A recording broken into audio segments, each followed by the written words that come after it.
Selamünaleyküm. İşte bir yaşarım oldu.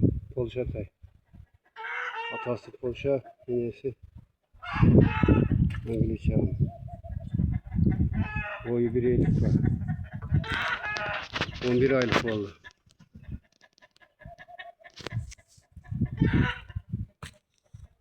Atı yakları. Boyu 1 aylık. Hani bir yaş olalık.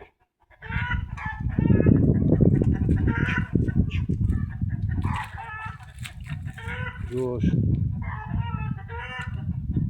Üretili bölgen, alüminyum bölgen. Böyle karager. Hazır su sepamga karager olur. Karager tay. Atı yakları.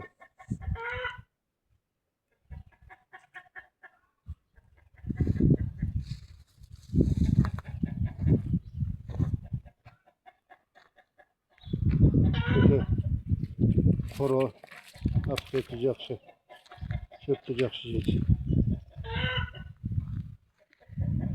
Değil mi? Cem değil mi verip başladık. Arkamda alıp turşu kökte kurup kalganımızga 2-3 gün oldu.